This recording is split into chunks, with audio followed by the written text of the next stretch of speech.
Hello friends, welcome to Coding Interviews channel. Hope you are doing great. If you haven't subscribed to the channel yet, please go ahead and subscribe.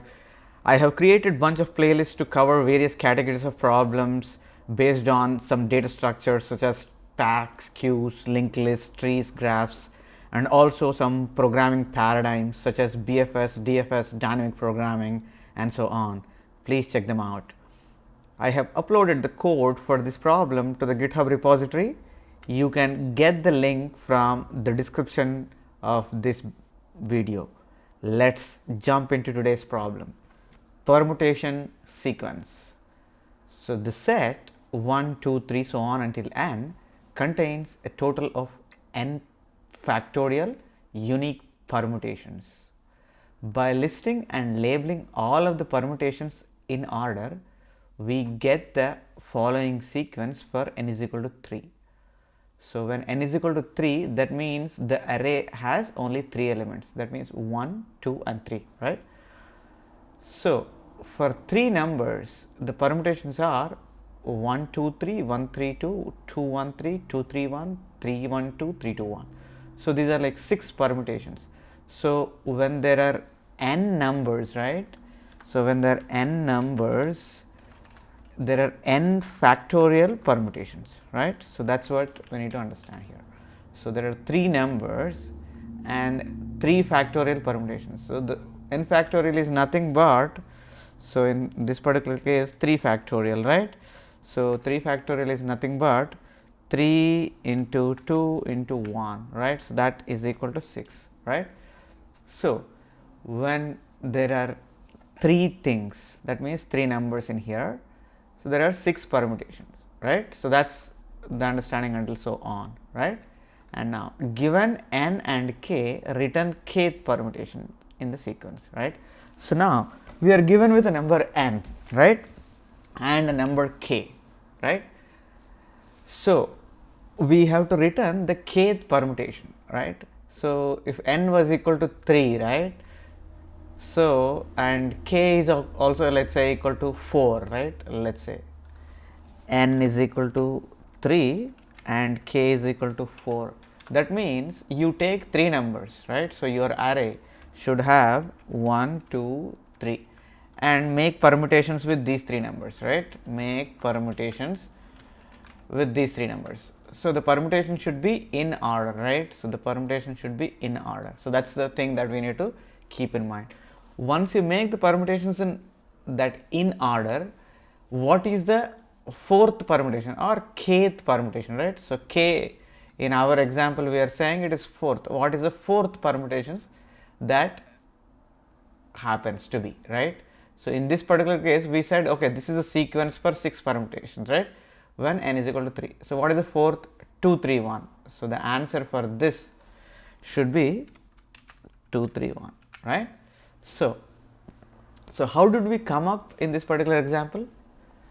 Right, so we listed all those permutations, right? When n is equal to 3, we listed all the 6 possible permutations and we checked, okay, k is 4, okay, just get the fourth one, right? So this is like we are trying to evaluate all the permutations for the given n, right?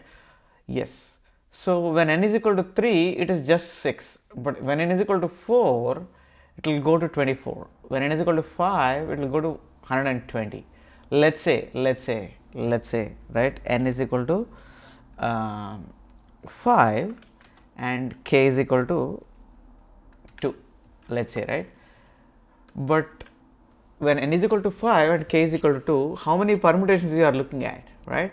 So when n is equal to 5, you need to look at how many permutations? 5 into 4 into 3 into 2 into 1, right? So that means 120 permutations we are looking at, right? So once we evaluate 120 permutations, just get only the second permutation, right? That's what we are saying, because k is equal to 2, right? But is that method feasible? Just like we did for 3, these are 6, right? We are able to do it and then we are able to list it and get the fourth permutations pretty easily, right? But when n is equal to 5, it's k is equal to 2, we have to evaluate 120 and then return the second one. But if n is equal to, let's say, 9, right? So there will be 300 k plus permutations. So 300,000 or more permutations are available, right? So you will have to list all of them and then select one of them. That's not really feasible, but as n grows, the number of permutations also will grow, right? So listing all those permutations and selecting the kth is not a feasible approach, right? So that we will call that as a brute force, let's say, right? So we are going to list all the n permutations, n factorial permutations. When the numbers are n, there will be n factorial permutations, right? So you list n factorial permutations in order and then select the kth one. So that's, we will call that as a brute force. So that is a pretty much time taking process, right? As n grows, n factorial is growing like heavily.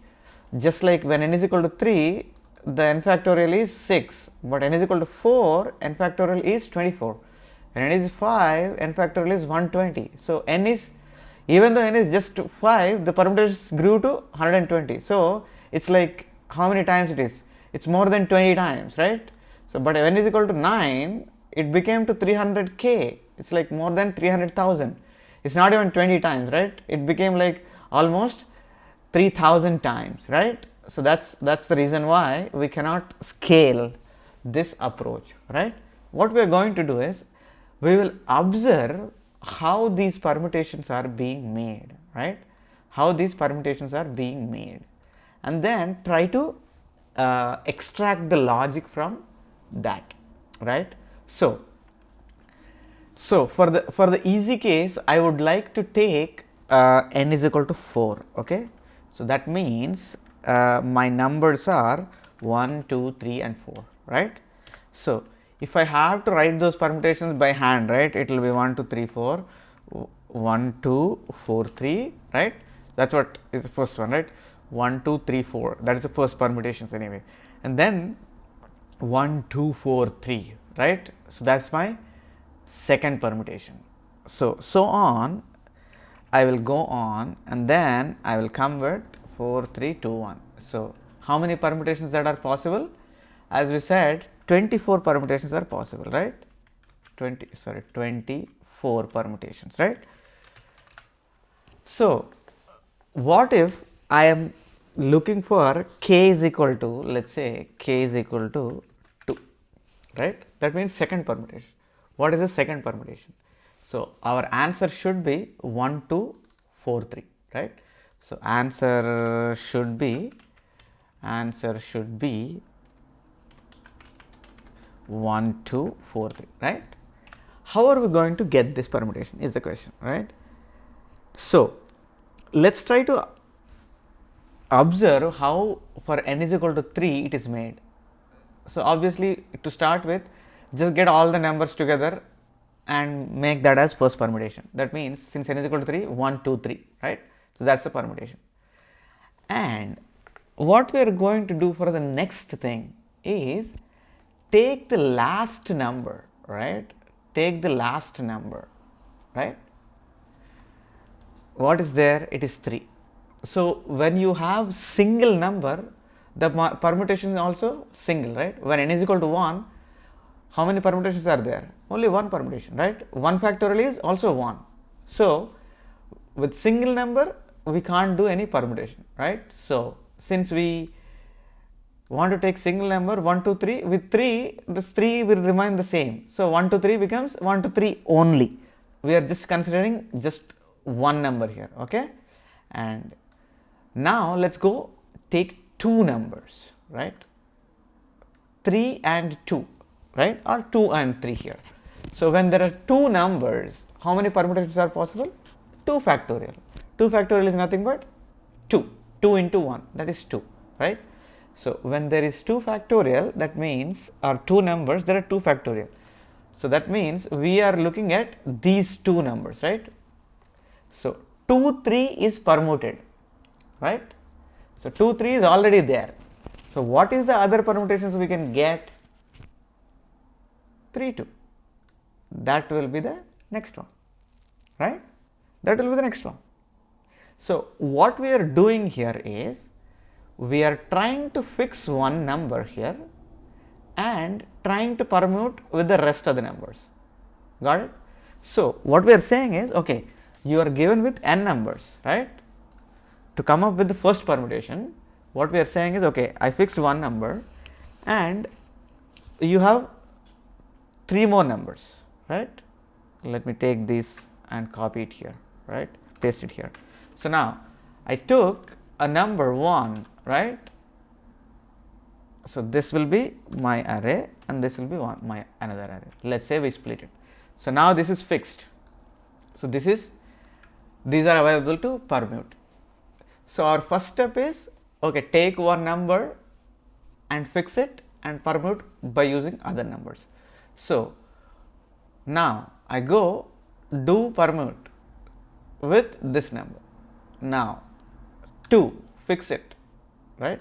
Fix it. Go permute with other numbers. So now 3, fix it. Go permute with other numbers, right? Whatever is left, 4. There are no elements left. That's it. So this will be our first permutation, right? So now we will have to go back to a step, to a place where we were here, right? 3, 4. So 1, 2 are fixed, right? So now for the next permutation, 1, 2 are fixed, right? That's what we said. Now with 3, 4, when 3 is fixed, we permuted with 4. Now 3 is not fixed, right? This position is not fixed. So at 3's position, what the next number could come? 4. That is our next permutation. So now 4 is fixed, 4 is done. What is there left over? 3, right? So this is how we do the permutations, right? But just doing the permutation is not going to solve our problem, right? This is just a general idea to progress towards our bigger algorithm. So what we are saying is, we are looking for kth permutation, right? So we already know that there are n factorial permutations possible with n numbers, right? But in order to give you the kth permutation, what we need to know is, what is the position of what is the first character it would come with for the kth permutation. How do we know that is the question. So we know that with n minus 1 numbers, there are n minus 1 factorials. So in our previous workout, we were fixing one particular element and trying to permute the rest of the elements, right? So now for the kth permutation, we are going to use that idea. Fix the first one, right? Fix the first one, 1, 2, 3, 4, right? So there are 4 positions. So now let's try to get what is the first number that we want to fix. When we started with the first permutation, we fixed the number 1, right? But now we are not looking for the first permutation anymore. What we are looking for? Kth permutation. So in order to get the kth permutation, which number need to be fixed is the question, right? So if there were any number fixed, right, either 1 fixed or 2 fixed or 3 fixed or 4 fixed, the number of leftover elements will be n minus 1, right? So what does it mean n minus 1 in this case? N is 4, n minus 1 is 3, 3 factorial, 6, right? So what we are going to essentially do is kth permutation, right? So for kth permutation, we are going to divide that by 3 factorial. So what we are going to do is k by n minus 1 factorial, right? So n minus 1 factorial. So this will give us what is the first thing to be fixed, right? What is the first thing to be fixed? If you want to exercise, right? So just say k is equal to 2.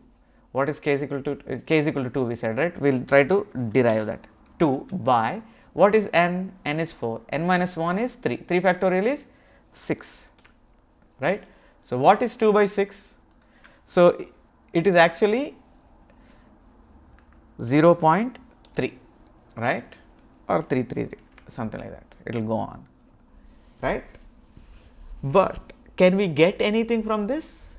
No, not really. So what we are going to do is we are going to get a ceil operation. So ceil operation, sealing, C-I-L-I, sealing of whatever the result that we are going to get.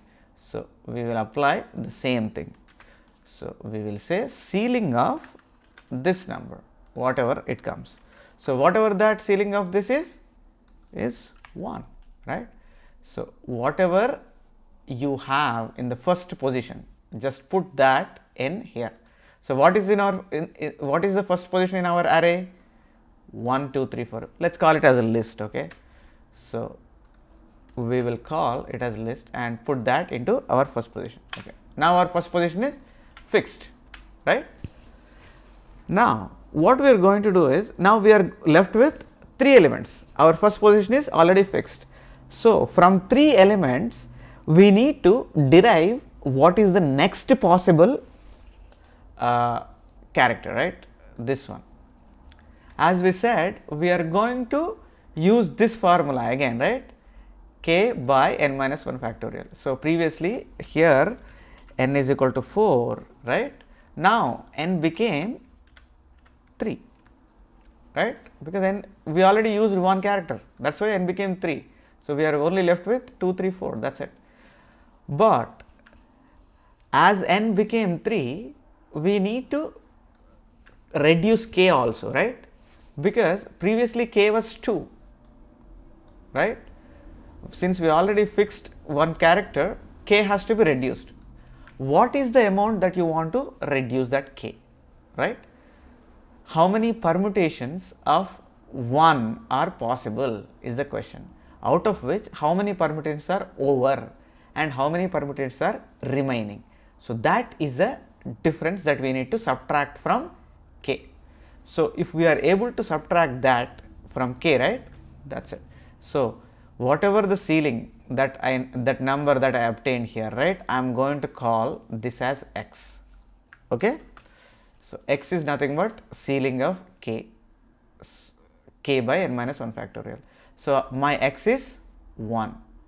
So put whatever the first element here in here, right. Now in order to reduce the k, what I am going to use is, I will use this k and a factorial, right. So those 2 elements I will use. So k will be how many factors that I need to remove? K is equal to k minus, I need to remove some factorial, some form of the number, right. So what is that number? It should be some multiple of this number, right, some multiple of this number. That means that multiple should be equal to the n minus 1, right, that multiple should be equal to the n minus 1 factorial, right. So what we are going to say is k minus x into, right, n minus 1 factorial. So this is what is going to give us the answer. So here x is 1, right, but if we remove 1 into n minus 1 factorial, what will happen is, that means we are going past the first set of factorials, right. But in our particular case, we have not yet passed through the first set of factorials, because we are selecting only the first number. For that purpose, what we are going to do here is x minus 1, right. So the subtraction will be x minus 1 into n minus 1 factorial. This is nothing but that many factorials we are removing from k. So now that k is assigned with a new value, right, k will go to the new value. From this formula we are going to get the second position, right. What will be the second character, and what will be the third character, and what will be the fourth character. The only change that we keep on doing is, we are going to decrement n. So after filling the first position, we decremented k to 3, and after filling the second position, we decrement k again. After filling third position, we decrement k again, right, likewise. And in the same way, as when we decrement k, we are going to assign k with the value that we want to put in here. So basically we are decrementing k by that many permutations, right? So this is a simple logic that we are going to use to come up with the permutation, right? The kth permutation essentially. So let's go and look at the code for this particular logic, right? So as we said, we are given with n and k, right? So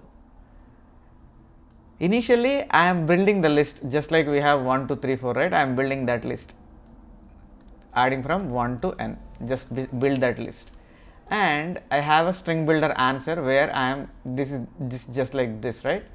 So string builder answer, I am going to fill it up. So while the numbers dot count is greater than 0 or not equal to 0. So basically if there are any numbers left over, we will keep doing in this while loop. So just for the calculation of the n minus 1 factorial, I have a function called factorial function where for a given number n it is going to calculate the factorial and return the answer.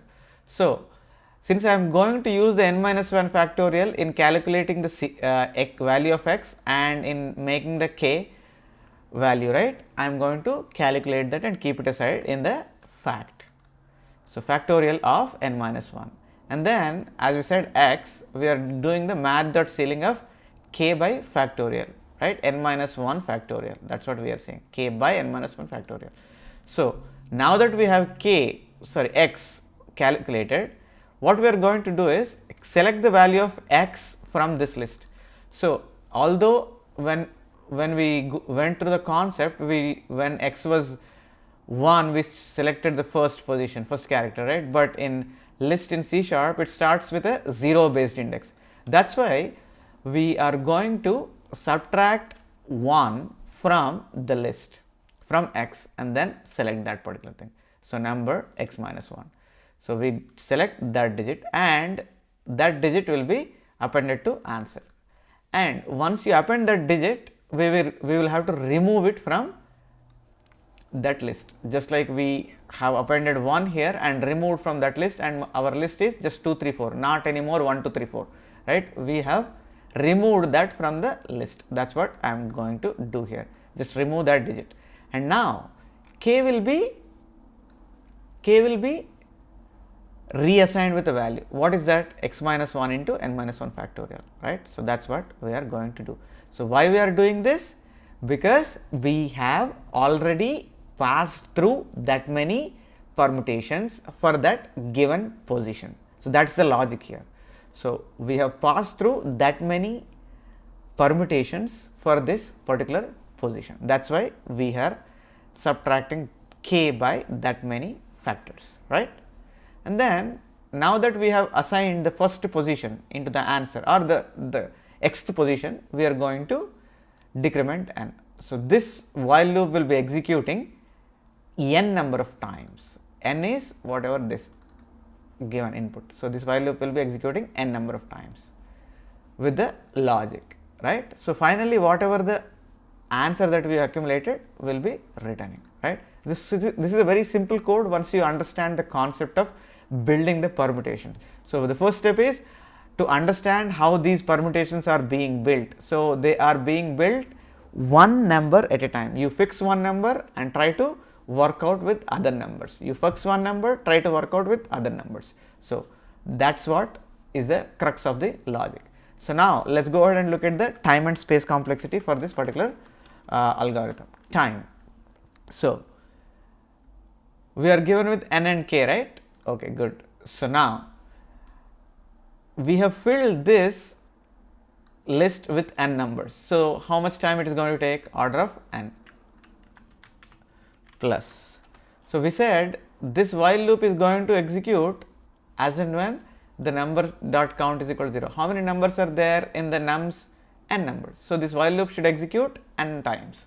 So it will be order of n. So totally it will be order of 2n. Since we are going to remove the constants from the big O notation, it will be order of n, right? And what is the space complexity? The space complexity that we are using is here we are building this list, right? So the list will have n numbers. So the space complexity is order of n. And we are using another thing called string builder, right? So this is an answer. So answer will also have n numbers, right? That's what it is, right? If there are n is equal to 3, there are 3 numbers in the result also, right? So that will be on order of n. So space complexity is also, again, we are going to add one more n. So it will be order of 2n. Since we will be removing the constants anyway, order of n is the space complexity. So the time complexity is order of n for this particular algorithm, and also space complexity, right? So if you have any further questions, please post them in the comment section below this video. I will get back to you as soon as I can. I have posted this code to the GitHub repository. You can find the link in the description section of this video below. If you haven't subscribed to the channel yet, please go ahead and subscribe and share among your friends. Please click on the bell icon so that you will be notified about my future videos. Thank you for watching. I will be back with another problem very soon. Till then, stay safe and goodbye.